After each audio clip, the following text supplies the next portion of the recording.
Ciao a tutti, è un piacere avervi qui ragazzi. Se mi metto davanti alle telecamere sei soltanto perché devo dirvi una cosa importante. Cosa succede? Cioè, il sabato 17 agosto, con il cantante più famoso del rap, Youssou N'Dour, ma mi sa che non serve più presentarlo perché ormai tutti lo conoscono. Il sabato 17 alle ore 19, Youssou N'Dour e il suo gruppo Super Étoile fanno una bellissima serata. Dove? A Brescia. Dove? A Gay D, Florida, la discoteca dove il sabato. Con chi? Il gruppo Wave Night che ha organizzato tutto questo qui per far piacere a tutti i colli, a tutti i senegalesi che sono qui, che si a Brescia. Davvero,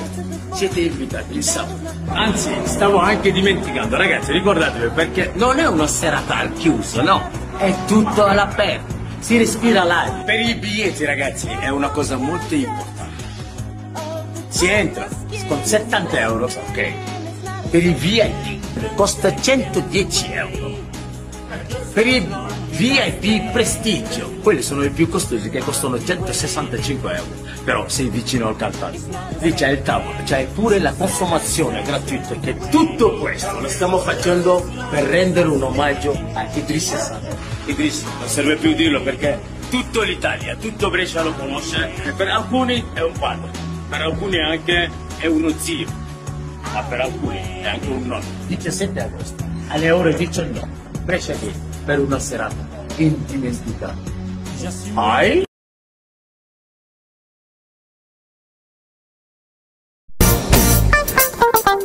asalaamaaleykum Sénégal sénégalais yi fu ngeen toll ci àdduna Khadim Gueye le Saint-Louisien dellu si na ak nouvelle bu neex waay lu xew ak fan lay xewee Brescia lay xewee le grand bal su ma nee grand bal nag moom xam ngeen kan laay wax mooy doomi ndey soxna jooju ak Ilimaan kañ la le 17 août 2024 inchallah rabbi foofu ca Brescia pour la première fois Youssou N'Dour ak le Super Étoile au grand complet ñëw bégal sénégalais yi rendre hommage ki nga xam ne si mooy son frère le grand journaliste Idrissa Sané yàlla na suuf sedd ci kawam Hadija Sané ak famille wu Idriss yépp ñu ngi leen bay xaar ñu ànd ak Youssou N'Dour toroxal seytaane foofu toj dellu leen fàttali date bi le 17 août 2024 ca Brescia infoline bu dee numéro italien la 347 997 63 36 wala 00221 77 729 12 62 wooteel ci numéro yooyu jënd bi balaa gaaw bala muy jeex waaw kay entrée ba nag normal 70 euros la VIP 165 euros balcon 110 euros kon nag gars yi woote leen jël léegi billet bi bala mu yeex góorgóorlu rek kon sama gars yi rendez-vous bi le 17 août la hommage à Idriss Sané Youssou ak le grand bal Super Étoile ñoom ñëpp wàcc si Italie gi ñu bégal leen ci été bi plein air lay doon nag wooteel ci numéro bi bu la neexee ñu téyel la sa table nga ñëw toog ndànk jàkkaarloo waa ji le king mu bégal leen yëngal Italie kay ñu toj ko rajax sama waa ji nee na namu ca yabu ca ku mu ca ba ma mëjal kon nag gars yi foofu laay yam lépp nag à partir de 19h lay am foofu ca Brescia kon nag teel leen a jënd seen billet moo gën a wóor de ngeen teel a ñëw am place yu baax jàkkaarloo gaynde gi mu toroxal seytaane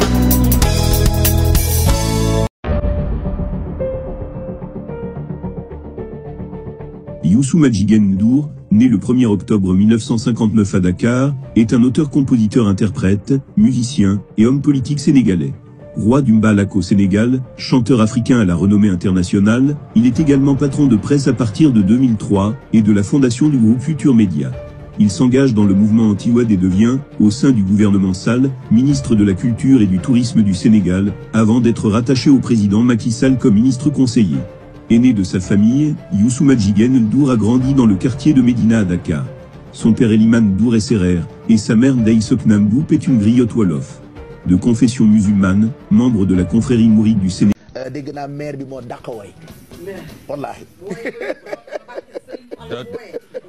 waaw léegi nañ ko denc rek comme man maa fi ne. waaw mais maa fi ne bàyyi rek bu ma concurrencé. jaayu gorus ngay bët noo gor ngay wàllee ko jéngu dootul mën a dem. ndey soxna ay sa yaay Marseen yaay Marseen maam Ngoone Yaasin Maar Ibrahima Yaasin Maar yaram Joob dem sama xari faal ak Malaamin xari faal ak Samb Loor xari faal xari faal xari mbay takkuus naa la saa ko nga yaa mu boyal dundaloo man sama doom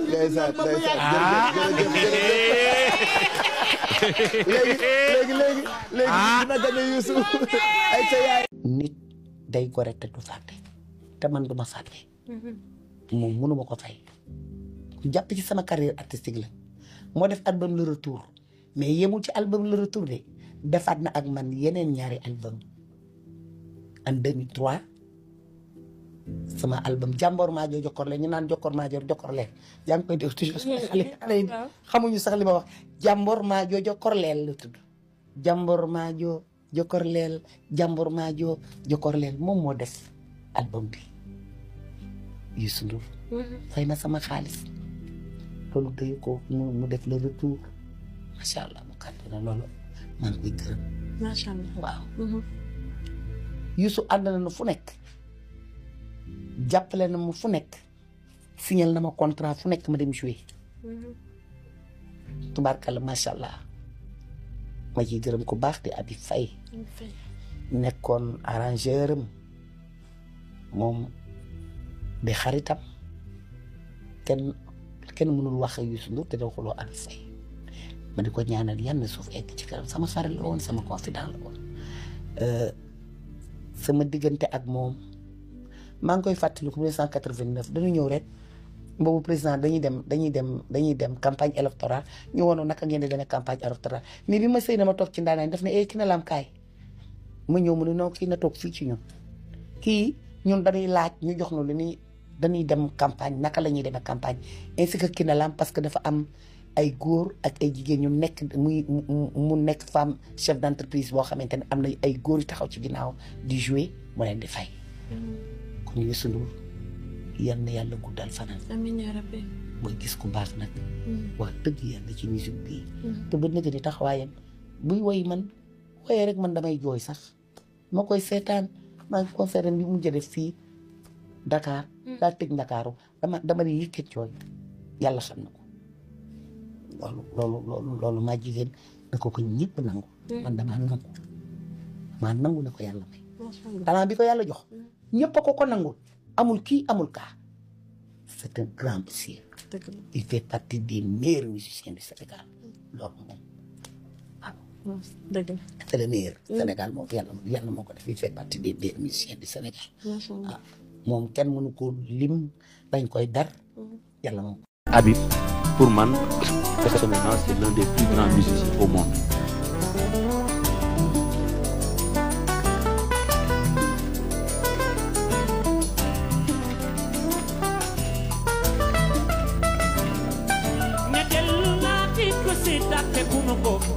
li ma wax dafay dellu si maki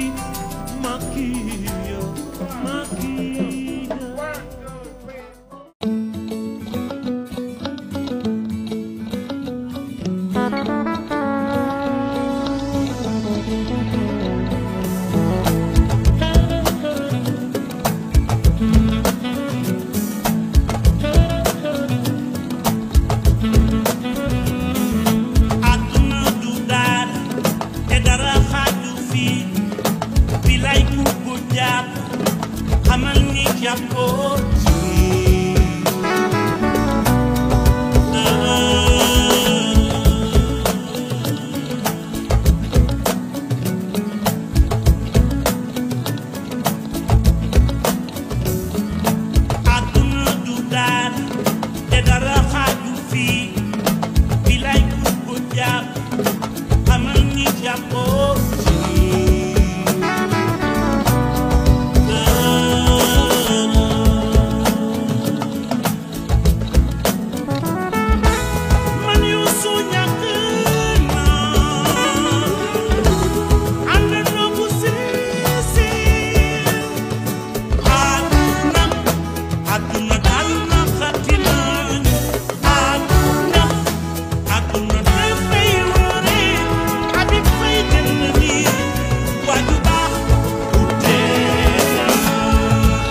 ku la defal lu baax da nga koy wax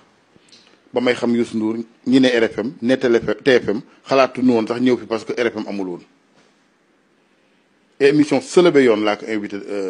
Sacré-Cœur li ma wax démb waa TFM maa ngi wax ci Macky Sall Khalifa Sall ak ñeneen kilifa mënu ma ñëw di ko tiiñal ci télévision kon démenti génn bu subaana démenti génn j'ai connu Youssou Ndour une année 2 ans avant que ñuy xalaat ay RFM invité ko Selebe yoon à Walfadjri mu ñëw ñu def émission bu neex vraiment une émission vraiment machallah mais avant l'émission il y avait un briefing on parlait également de l'actualité d'autres choses ci benn poñ boo xam ni le concernant ma jox ko ci sama xalaat ñu sori loolu ci xalaat yi mu dem après am Bercy bu mu tëggi woon ñëw jaar ci yaayam ju tedd ji ma koy ziar baax di ko ñaanal gudd fan sama soppe la Adja Ndeye Soxna Mbuub vraiment yàlla na yàlla guddal fanam ziar sama papa Elimando mu ñëw ne yaay ji neel El Hadj Assane Gueye mu ñëw fa wuy si ma j'étais à Walfadjri booba Walfadjri ngi en face de la maison de suñu yaay Adja Ndeye Soxna Mbuub mu wax ko neel El Hadj Assane Gueye na ma seet si après l'émission ma ñëw dem Almadi ba ma fay dem booba ñoom Saint-Louis Mané et cetera c'était Jololi li ma la wax du démb ñëw mu présenté ma ñëpp waaye tëjoog man ci bureau ba maa ngi moom ak yàlla ñu fasante kóllëre ku la defal loolu ba pare yàlla dogal nag boobaak léegi mu ngi téye maa ngi téye mais lu yàgg dëgg la. ce qui a marqué tous les Sénégalais d'abord njàmbaar gi parcours bi waaye noppi gi saa yi mën a joo dégg du moom waaw noppi gi yeex na saa sama yaay dafay faral di wax boo waxee wax bari bu ne mën a wax ak mën a jëf àndul de te gëm naa ni wax na dëgg mën a jëf ak mën a wax àndul kon ñu ñaan yàlla moom tamit ay mbiram di dox ndax nag ku la boot di bëri da ngay ñaan muy daan parce que bu ñu ko daanee dañ koy war moom yow ñaara lay war yaa ngi ci suuf comme boo ñu boot yàlla nay daan rek vraiment di ko ñaanal toute la maison le groupe Futurs Médias mais au-delà de tout ça parce que vraiment yaa ngi may cox je me lasse man c'est comme ça naturel moo tax man noppalu man gisuma Assane Gueye tur gisuma Assane Gueye rajo gisuma Assane Gueye télé gisuma Assane Gueye war naa am lii la ma war a am mooy la ma am lu ma amaguma ko ña ma waxal lay waxal ñi may àndal Massamba ak Mademba laa yemale je respecte tout le monde yéene ñëpp jàmm ku ne loo ma yéene sa affaire la parce que rien ne m'atteindra lu dul la yàlla tudd ci man kon noppalu na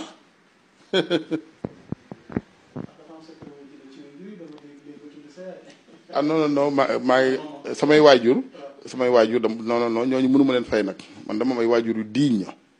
ku ne mën nga wax loolu pour sa bopp mais man sama bopp laa xam nag te sama papa nag da daan waxtaan ak man nag sama xarit la sama papa da daan waxtaan ak man gis nga moo tax j'en profite pour demander aux pères de famille ñuy waxtaan ak seeni doom parce que sa doom sa waajur dinay wax ci yow ay conseils di la diggal yoo xam ne bu fi nekkatul moom tey néew fi l'âme est partie mënoon naa ni lu ma neex def mais dalay marqué day am yoo xam da nga ko doon def de façon presque rite lay doon mënoo ko xalaatoo sax teggi ko ci ku fi nekkatul masa ki fi ne xam nga ki fi ne teg la fi war doo xët mais waxuma laa ki fi nekkatul pour te dire l'importance l'impact d'une bonne éducation ci doomu aadama nanu yar suñu doom yi àndu mag ñi naan mënuloo ma ko dara waaye tag li ma gën a énervé mooy nit ku réew ci àddina nit ku réew mais xamul sax fu mu jëm te du mujj fu baax barki alxuraan nit duñu mujj fu baax c'est-à-dire que les gens ne sont pas patients rek gis nga àddina boo patient mais man je te donne ma propre expérience en toute chose dëgg mooy mujj.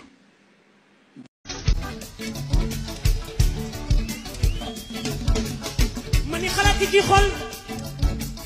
xel moo koy doxal ni teg ni moo ca gën yàlla mooy ki la may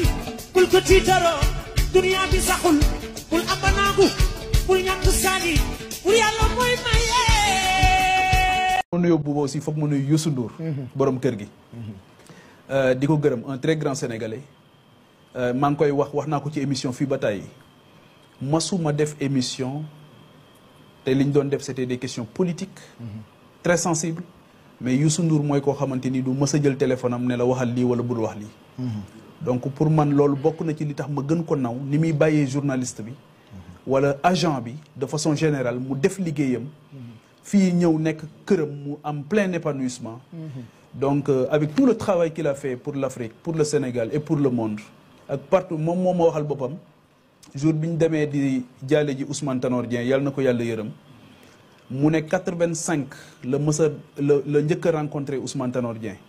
nee na bi mu koy rencontré boobu Tanor da ne ko daf ko wóolu bureau Tanor à l'époque il était le ministre d'État en charge des affaires diplomatiques wala des affaires présidentielles au niveau du palais nee na jour boobu bi ko Ousmane Tanor Dieng woowee ne ko désormais fooy demati dañ lay signéel këyit goo xamante ni foo wàccati day mel ni président de la république moo fa wàcc nee na boobu ci la njëkk a rencontré Thomas Sankara Burkina Faso kon ku yàgg naa représenté Sénégal donc ñuy ñaan suñu borom sàmm ko sàmm njaboot gi sàmm tamit barab bi nga xam sénégalais yu bare ngi fi xëy di fi wute luñ sàmmi seen ngor ak seen diine donc di ko ñaanal yàlla dimbali ko yàlla taxawu ko ba li mu bëgg ci Sénégal yépp suñu borom def ko ndax ku bëgg Sénégal la am na lu ma ci xam ku bëgg Afrique la it am na lu ma ci xam donc Pape Cheikh daal vraiment loolu moo doon même le fait de faire une balance comme ça on s'occupe pas de l'ingénieur de son dès qu'il a calé ses trucs nous on gère nos petits secrets là.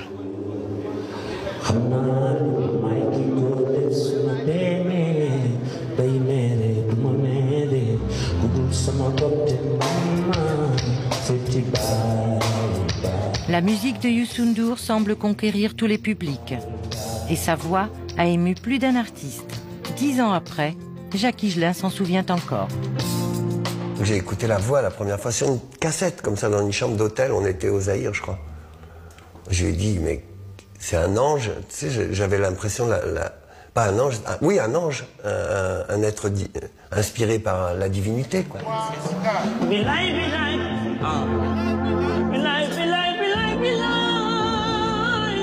Les deux hommes se croisent peu, mais ils sont restés amis, et pas seulement pour leurs affinités musicales. Il est porte-parole des problèmes que peuvent avoir ses frères, ses sœurs, sa famille, quoi. C'est la famille humaine.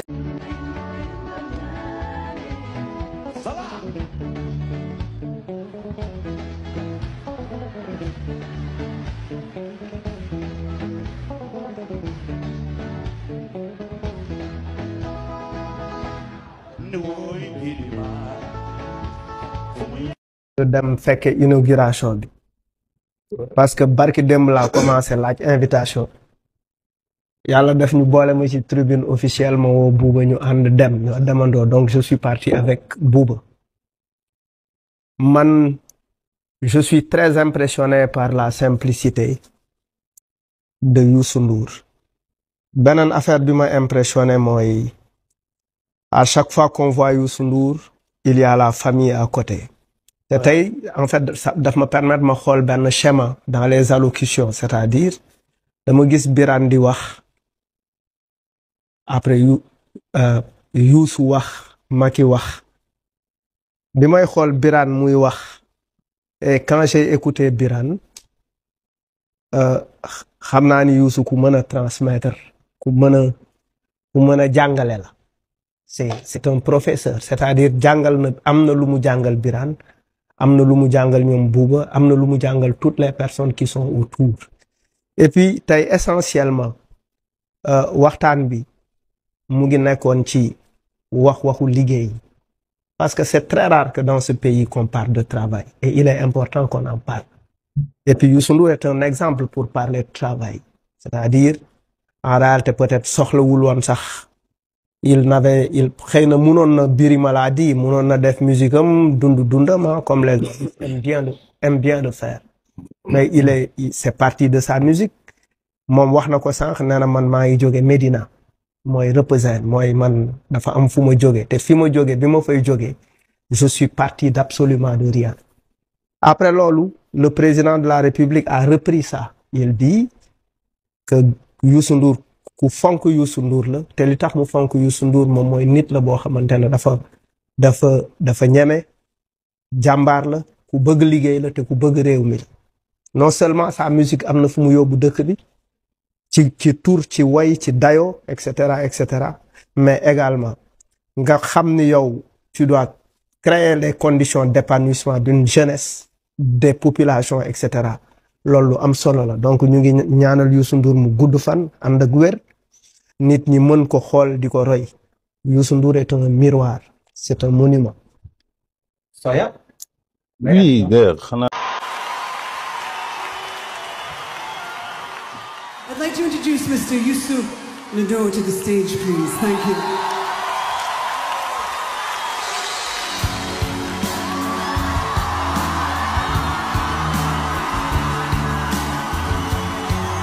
Yes, sir.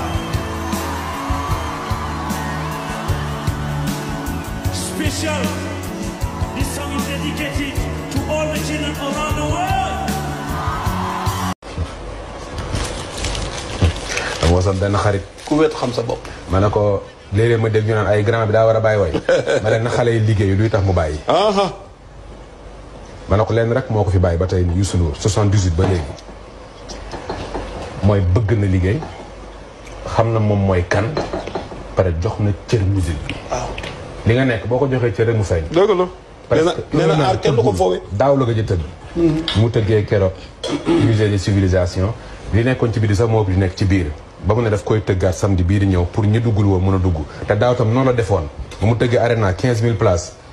ñu nekkoon ci biti mënuñoo dugg mu tëggaat samedi bi stop fii ci place du souvenir donc loolu li koy may li ma bëgg wax nii mooy conseil la boo xamante ne xëy na ñoom duñ koy mën di ko wax parce que bu ñu waxee ñoom fu ñu leen féete la waaye ñun sañ nañ koo wax parce que ci la ñuy liggéey xale bu ci bëgg def comme Youssou Ndour li muy def nii ci wàllu way liggéeyal di nga liggéey te di nga moom sa bopp te di nga denc sa bopp te di ngay noppalu ko te di nga denc sa bopp te di ngay noppalu ko kenn du la xamal Youssou Ndour kenn mënu la fan lay yeewoo actuellement ci Sénégal kenn mënu la fii lay dëkk te du ko caaxaane sax parce que liggéey boo ci nekkee aussi da ngay moom sa bopp te da ngay liggéey te liggéey doo taxaw naan liggéey naa mbër taxaw naan dama entraîné ba sonn boo summee ko ñu xam daa entraîné nga donc nañu xale yi gën a góorgóorlu ci musique bi Youssou Ndour bàyyeegul musique de bàyyeegul de ku koy xanaa musique bàyyi ko waaye moom bàyyeegul donc nañ liggéey te bàyyi wax ji xale yëpp nag képp kuy musique ci Sénégal léeg-léeg xale génne benn clip rek yaakaar ne egg na génne benn clip ba toj rek fooroo mu ñu ne yaa ngi ne nga yaakaar ne fa la musique yi am musique yi amul foofu de 78 ba léegi mu ngi musique bi mu njëkkee am disque d'or dans les années 94 bañ ko waxee sa disque d'or bi dafa ne ba léegi liggéey gu ma man commencé gu ma te fu mu ne xale bu fi amoon disque d'or da ngay jàpp ne fa la musique yi am dem na way na ba dégg docteur honoris causa maanaam mu ngi os cappaacoli bi Youssou Ndour yi jamonoy ci woote su ne jamono maam yi ñoom dañoo déggoo woon ayoo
dañ ma jékki-jékki ñu woo ma télé ba ni ma wuyul Youssou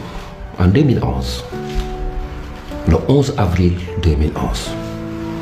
je suis parti mu ne ma bon télé bi mu ne ma dama la gisul ci sa yëf lii sa yëf la njaboot gi sa njaboot la dañoo dama am benn concept d'émission bu tudd yeewu leen dama bëgg jël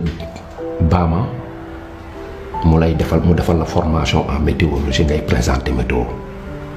parce que présentateur météo yi dañ leen di former rek mu jox waa ji di ñëw télé ba di ma former pendant 1 mois xaw ma 2 mois ma ñëw foofu mu naa ma nii parce que affaire bi da ngay naan set Louga Kaolack Dakar def nii après gars yi teg affaire yi nekk yooyu mu may former ci temps bi nangam waa direction météorologie di ñu envoyé affaire yi Youssou Ndour moo ma defal loolu. mu ne ma ne ko bon grand bàyyi ma essayer parce que damay voyager sama tournage mu ne ma essayer woo dara embauché leen ko kilifa nga ci dëkk bi jëlal sa këyitu embauchement nga dugal ko ci banque yi ñu jox la xaalis nga tabax kër loolu laa bëgg. il m'a boosté encouragé ba ma am kër wallaahi c'est lui. C'est lui. Il ne m'a jamais lâché, Youssou Ndour. Sincèrement. Bokkuñu day, bokkuñu baay, mais il a été toujours là pour moi. dañ ma jékki-jékki ñu.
Mr. or Monsieur Youssou Ndour.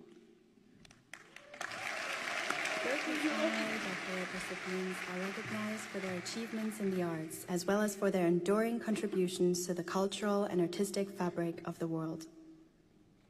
In the last 5 years, Berkeley Valencia has awarded honorary doctorates to Imogen Heap,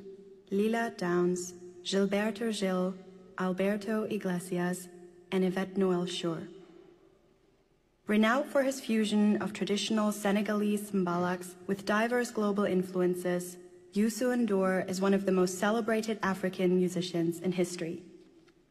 His voice resonates with power and purpose, presenting the ancient griot traditions of Senegal in a fresh light while also carrying political and social messages across Africa to the wider world.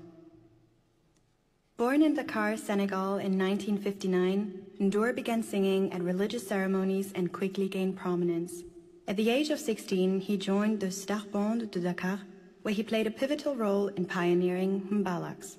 a genre that combines Senegalese traditional forms with modern elements. In 1977, N'Dour formed Étoile de Dakar, which later became Super Étoile de Dakar. Under his leadership, the group further Africanized and popularized mbalax with lyrics that emphasize the importance of preserving African cultural identity in an interconnected world. The band performed across Europe and North America, collaborating with artists such as Peter Gabriel and participating in the Human Rights Now tour and other events. N'Dour's solo career skyrocketed with the release of his 1994 album, The Guide, Womit, leading to global recognition. He then focused on initiatives in Senegal, establishing a recording studio, a record label, a media organization, and a network of internet cafes. N'Dour continued to engage internationally, organizing the Great African Ball and releasing numerous acclaimed albums, including 2004's Egypt, which earned him a Grammy Award. In 2012, he served as Senegal's Minister for Culture and Tourism under President Macky Sall. Throughout his career, N'Dour has used his voice to advocate for social change. In 2008, he joined the Fondation Chirac's Honor Committee and founded the microfinance organization Birama. The following year, he released the song Wake Up under a Creative Commons license to help bring open source health applications to Africa. He's also a member of the Canadian charity Artists Against Racism and a supporter of the campaign for the establishment of a United Nations Parliamentary Assembly. In 2017, N'Dour was awarded the Premium Imperial for music by the Japan Art Association. He has also been honored at the Danish Music Awards, Montreal's International Jazz Festival, the Edison Awards, La Mar de Musicas, the MOBO Awards, and Sweden's Polar Music Prize. It is for his work in defining the music of the late 20th and early 21st centuries, for bringing the music and traditions of Senegal to an international audience, and for his influence on generations of musicians through philanthropy and activism, that we welcome Youssou N'Dour into the Berkeley family by presenting him with an honorary doctorate of music.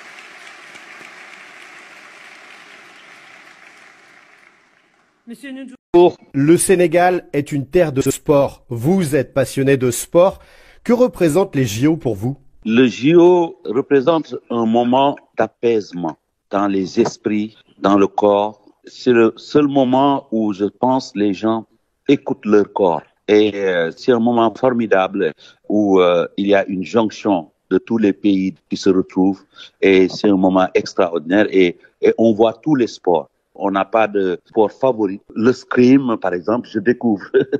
C'est quelque chose que j'adore. Quelles sont pour vous les valeurs de l'olympisme? Les valeurs de l'olympisme, c'est d'abord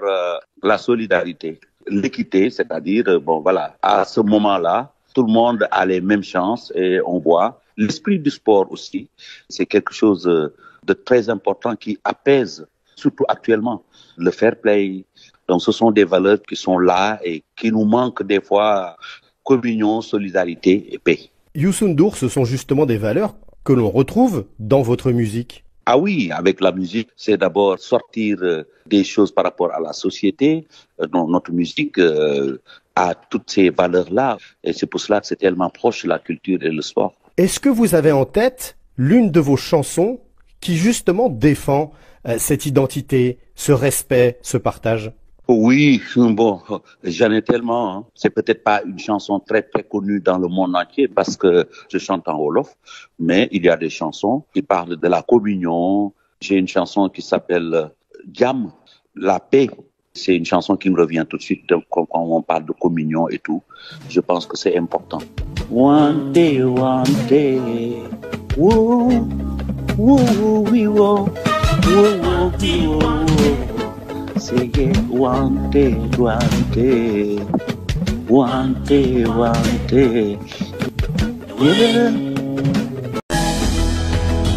I will touch this tender wall till I know I'm whole again.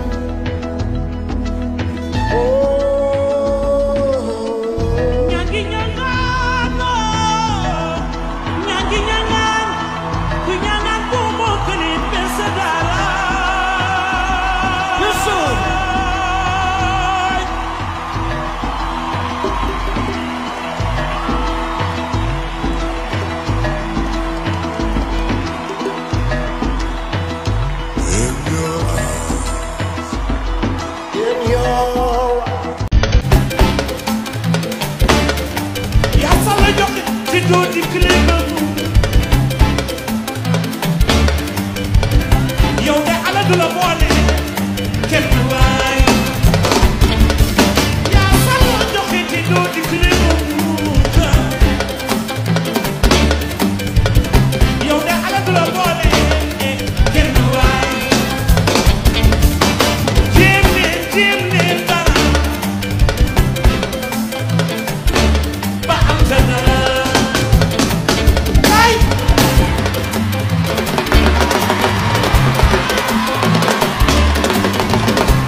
Tàccu leen abi tàccu leen tàcculeen abi tàcculeen abi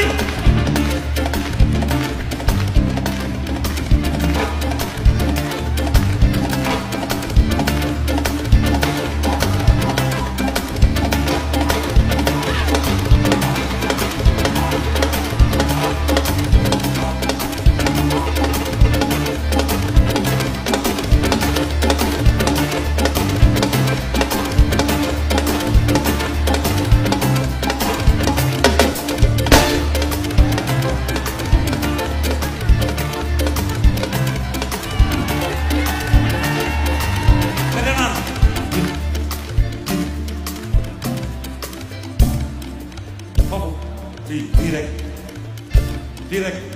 benn doxalal abi abi move your body you wanna move your body going in the front move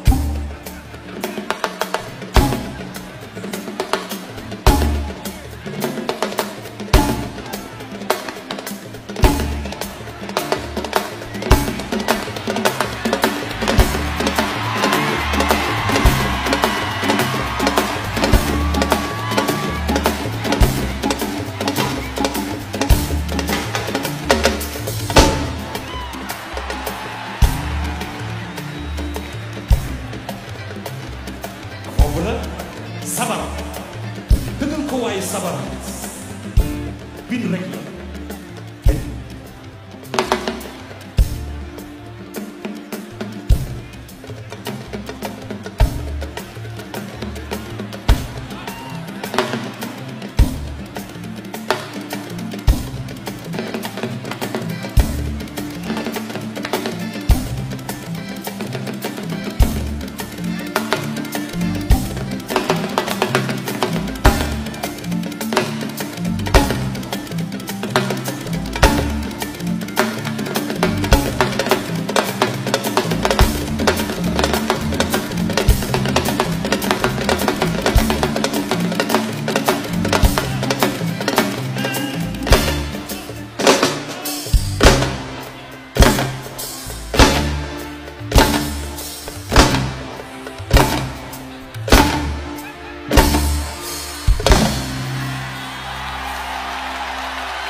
thank you very much. yoonu dëgg moom. boo ci nekkee di dem. bu ragal a wéet. ndax di nga néew ñu lay fëgg. saay yi seytaan yi ak ñi ragal duñ la bëgg. waaye seen biir xol. fi ñu nekk nangul nañu ne jàmbaar nga.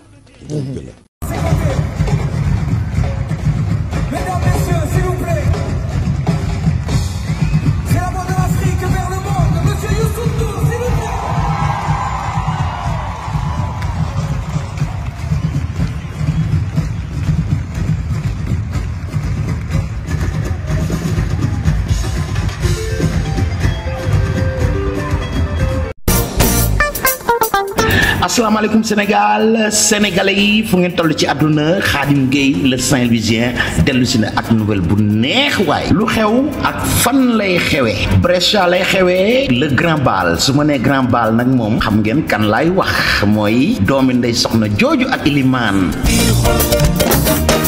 kañ la le 17 août 2024 inchallah rabbi foofu ca Brescia pour la première fois Youssou Ndour ak le Super Étoile au grand complet ñëw bégal sénégalais yi rendre hommage ki nga xam ne si mooy son frère le grand journaliste Idrissa Sané yàlla na suuf sedd ci kawam Hadija Sané ak famille wu Idriss yépp ñu ngi leen bay xaar ñu ànd ak Youssou Ndour toroxal seytaan foofu toj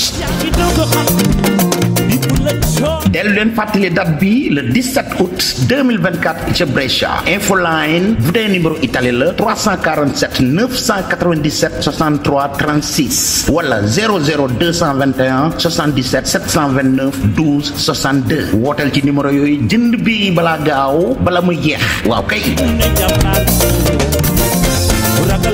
entrée ba nag normal 70 € la VIP 165 €, balcon 110 €. kon nag gars yi woote leen ci léegi billet bi bala mu yeex góorgóorlu rek. kon sama gars yi rendez-vous bi le 17 août la, en hommage à Idriss Sané, Youssou ak le grand Paal Super Étoile ñoom ñëpp wàcc si Italie gi ñu bégal leen ci été bi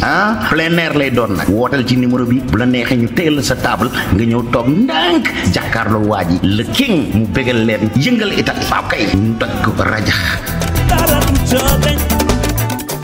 sama waa ji nee na namu ca yabu ca ku mu ca ba ma mëcal. kon nag gars yi foofu laay yam lépp nag à partir de 19h lay am foofu ci Brescia. kon nag teel leen a jënd seen billet moo gën a wóor de ngeen teel a ñëw am place yu baax jàkkaarloo gaynde gi mu toroxal seytaane. Hey, from Dakar to the world, Youssou Ndour and Super Étoile coming to city near you.